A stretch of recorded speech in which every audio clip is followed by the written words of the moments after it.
Hi, this is Mike from Mike's Unboxing Reviews and How To, and on today's video, I'm going to take a look at another piece of software for debloating and customizing your Windows 10 or Windows 11 experience. This is a program called WinTune, and it does appear to be very good, very simple, and all of the instructions and the layout is really crisp, hence why I'm making this video. As you're probably aware, we've done numerous videos on how to tune up your Windows installations, and I think, like most things, there isn't really a perfect application. They are all evolving at the same sort of time as Microsoft throws in more and more crap into the operating system. So yeah, we are kind of playing whack-a-mole somewhat with this, but one which I find is very good is WinTune, and it does seem to be regularly updated as well. There is actually a public release version, and also generally there's a couple of versions ahead as well, so they are forward-looking to other Windows changes. And of course, at the moment we are heading towards the end of August 2025, and there will be yet another Windows update, a major release coming up very soon, the 25H2, so Lord knows what that's going to bring. But anyway, with that out of the way, let's take a look at this piece of software and find out if it's any good for your use case scenarios. Okay, so we're on our desktop PC. Now I would strongly suggest before you do anything, make a backup, or at least do a system restore point. If you're not too sure how to do it, there's thousands of videos on how to do it, or just type in system restore into your search boxes. It's very easy to do. Obviously, if you're a desktop computer user, I would strongly suggest you have some sort of backup in place. Again, we've done multiple videos on how to back up your system, whether it's cloning disks using things like Disk Genius or multi-drive. You can use those things, but yeah, just make sure you do a backup. That is the warning out of the way. So let's take a look at this piece of software. So if we go to our web browser, I'll put links for this in the video description anyway, or you can just type in WinTune into your browser of choice and it should take you to this GitHub repository. Now, as you can see at the moment, this is version 2.73, which is the latest one, which was released back on May the 12th. Now, there are newer versions available, 2.74 and 2.75. Those are both in pre-release status at present. So depending on when you're watching this, those may be the ones that you're actually offered. You can go for the pre-release versions if you want to install it and give them a try, but I would recommend going with the latest one as it is likely to be more stable, although saying that I haven't experienced any problems with them regardless. So yeah, whichever way you want to do. Now with this, if you go down to the assets list here, you've got WinTune EXE. There's also a 32-bit version as well. Most of you are going to want the 64-bit version, which is WinTune EXE. Also, for those of you who wish to have a nose around and see what is going on in the source code, it is available there. You can download that as a zip file or a tar or GZ file if you wish to have a manual look through the source code to see what is actually going on. So when you're happy, just click on the link to download the file and you can save it to wherever you want. So I'm just going to save it to the desktop for simplicity's sake. You may find, depending on when you're getting this, they do update the files and then register them. Because they're not always signed, you may get warnings for viruses, etc, etc. If you are getting that, if you want to reach out to me in advance on our Discord or via the comment section just to see if it's safe, then feel free to do so, but generally it should be absolutely fine. Again, depending on when you're watching this and which version you're downloading, it may or may not have been signed at the time of use. So that is downloaded, so we can close this window. We don't need this anymore, and we haven't had any virus warnings come up, which is excellent. So we've got wintune.exe. So we'll double click this to get it started. And it says, yeah, Windows has protected your PC because it isn't a signed program, unknown publisher. So that's absolutely fine. So we'll just run it anyway. We're pretty happy with this. And of course, we have taken a backup of our system. So should anything go wrong, we do have a backup. And hopefully you do too. I'm guessing you probably don't. Anyway, we'll click on yes. Okay, so when you boot up, you'll get this is your home screen, and you've got options here for saving and opening folders, etc., taking screenshots and that kind of stuff, and also your language version, and also to reload tabs, etc. Down the left-hand side, we've got options for system, privacy, file explorer, the start menu, optional, UWP Apps, Startup Manager, Hosts Edit, and Restart Explorer. I'll try and put some timestamps in the video description so you can see when we check out those specific parts. So let's start off with system first of all. So these are system related tweaks that you can make. You have the option to select all or deselect all. And also if you run your mouse over the individual sections, it will give you a detailed description telling you exactly what it is. So rather than follow exactly what I do in this video, my suggestion would be to read through these and just see if they kind of make sense to you. So entirely up to you what you want to do. Like this one here, disable animation effect. When you're minimizing or maximizing a window, you can choose if you want to do that. That's going to be pretty much harmless. Also, you've got things like disable boot optimized. So that basically will, as it says there, disable system defrag on boot drives to increase the working life of an SSD. So if you want to do that, click it. If you don't, the choice is entirely up to you. And again, the same is going to be for all of these things here. Just go through and choose which ones are actually useful to you. I'm not going to go through and do any of these at the moment because I want to take more of a look at the privacy and some of the other options here. So again, if you want to do that, you can do. You don't have to click on anything. As soon as you do it, it basically adds the registry keys or changes the registry keys as it's doing it. So it's doing it on the fly. So again, do whichever you want to, have a look through, read those, check out whichever ones work best for you. I'm going to go into privacy because I think that is the one which most people are pretty well concerned with. So again, you can just do select all if you want to. That is entirely up to you. Let's take a little bit of a look here. So disable web search. Yep, we definitely don't want that. Turn off search history. Yep, we don't want that. Disable ads on lock screen. Yep, don't want that. Disable VBS code integrity. So I'm not too sure what that one is. So that disables virtualization-based protection of code integrity. Now I actually want to keep that on because I do use the VBS code integrity system on here. So again, that if you disable it, should make Windows a little bit faster. There is a very slight overhead of using VBS to kind of check out your code before it's actually executed. Also, you've got things like disable remote registry access. So that's probably a good one to do.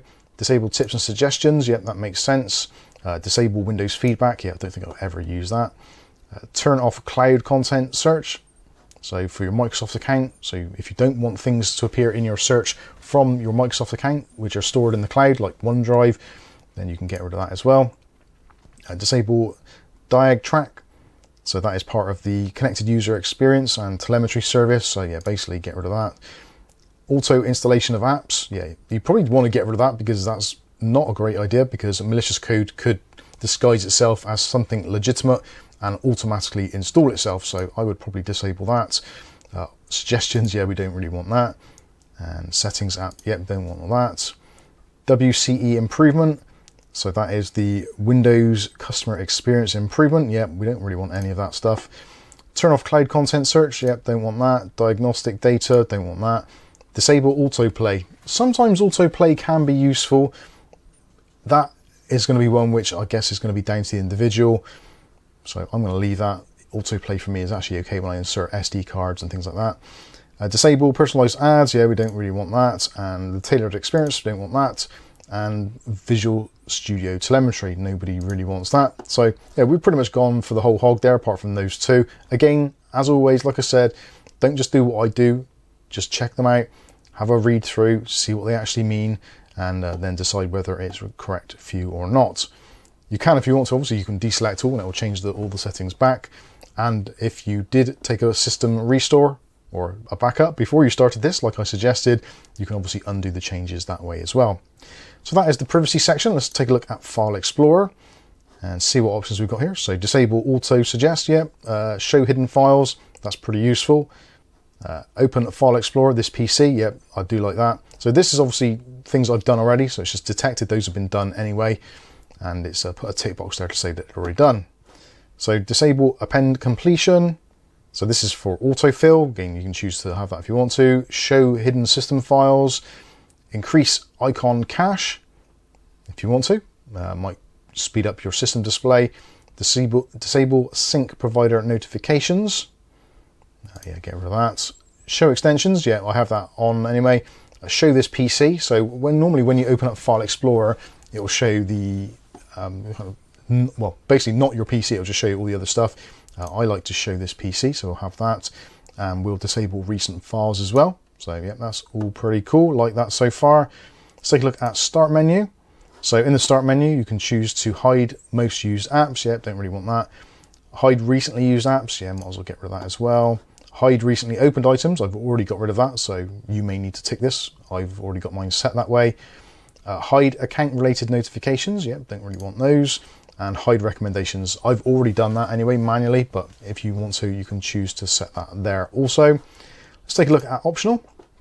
So you've got things like enabling dark mode, disable auto Windows updates. So for some of you, that might be beneficial.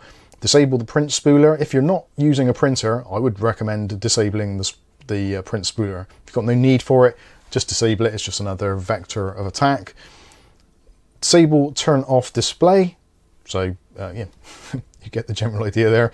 Disable Windows search. You probably don't really want to do that. Classic context menu, definitely we do want that. Disable hibernate, yeah, I don't use hibernate and I don't use sleep, so disable those. You can choose to hide Windows security notifications. I actually don't mind those. At least it does make me aware if things do need updating. You've got the option to uninstall OneDrive. I'm going to leave that for now. I think I actually already did it, hence why it's now saying please wait, because it's actually reinstalling OneDrive. So maybe I did uninstall it already. Anyway, there you've got the set to notify before downloading Windows updates. I generally get Windows updates as soon as they come out, so I'm going to leave that. Disable hybrid sleep. That is basically like a Windows fast boot type thing. Disable system restore. I use system restore all the time, so I'm going to keep that just as a safety precaution. You also got hide the WS non-critical notifications. So I'm going to leave that as is, and disable Windows Defender if you want to. I would recommend not doing that. I use Windows Defender, so I'm going to leave that as is. So that's pretty good. Also now we can take at the UWP apps, so Windows apps. If there's anything in here you actually want to get rid of that you don't use, then you can go through these and click on them and to get rid of them. So most of the things are probably going to be okay. You have got the option to remove Microsoft Edge and Microsoft Edge Game Assist. I would probably recommend against removing Edge. I know there's going to be a lot of people in the comments saying, no, get rid of it, it's terrible. It does tend to cause some problems. Windows is designed to have Windows Edge, like it or hate it. So I would probably leave it in place. And obviously, if you don't have another browser installed, such as Chrome or Firefox or whatever, then if you remove Edge, then basically it leaves you without a browser. So you're completely stuck. So don't fall into that mistake. Make sure you have another browser installed if you do try to remove Microsoft Edge. But like I said, I'm going to leave it on. Get help, don't really need that. Crystal Disk Mark, I use that. You can just go through and see which ones you want to keep or remove. You can get rid of the Microsoft Store if you want to. Microsoft Photos, I do actually use that, sadly. You've got OneDrive, Paint, Quick Assist. I don't use Quick Assist really.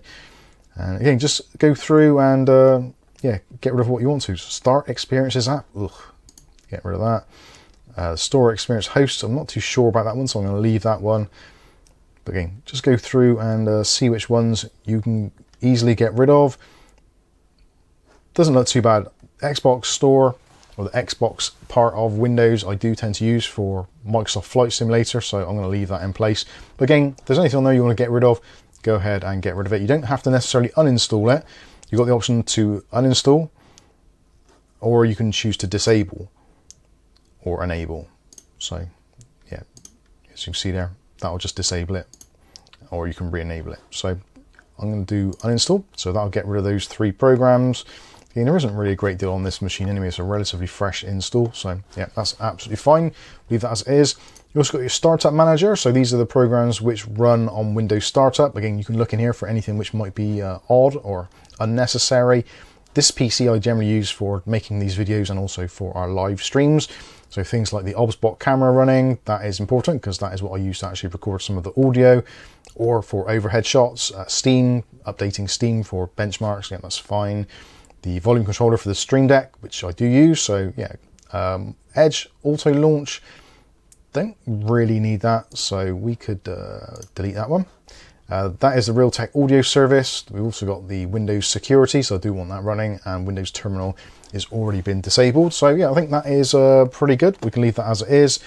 Also, you've got your host file. So if you want to edit your host file, you can do that, and you can import Windows Spy Blocker results or these ones here. So if you want to get rid of kind of malware, gambling, etc., etc., you can see which ones you can add in there. So you can choose to import from files or reload the host files, reset to defaults, etc. So I'm going to leave that as it is. That's fine for me as we are. So I think that is pretty much it. So if you want to, when you're done, you can click on Restart Explorer, and then all of your changes within Windows Explorer should have been made. So if we go to my computer, there we go. This PC just shows up my disk.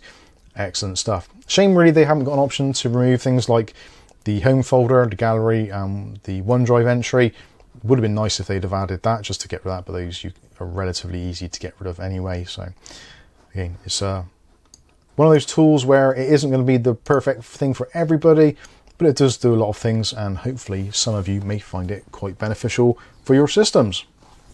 So there you go, there is a look at WinTune. Hopefully you find this video useful, and hopefully you find some of the parts actually within WinTune quite useful. Again, I can't stress it enough, there isn't a perfect application. They are all evolving, as we said earlier, and Windows itself is changing on a regular basis with updates and feature updates, all that kind of stuff. So it is very much a case of playing whack-a-mole. As soon as Microsoft changes something, everyone else has to react to it and then create files to undo those changes, which I think is just going to be one of those ongoing processes. But anyway, try WinTune for yourself, see how you get on with it. If you enjoy it, or if you find any problems with it, let us know in the comment section. Be interested to hear your thoughts on it. But I think that's going to pretty much wrap this video up. If you've liked the video, smash the like button. If you want to see more content of this on a daily basis, maybe consider hitting subscribe and then hit the chime notification. That way you'll be notified of future video releases. But for now, I've been Mike. This is Mike's Unboxing Reviews and How To, and hopefully we'll catch you in the very next video. Thanks for watching.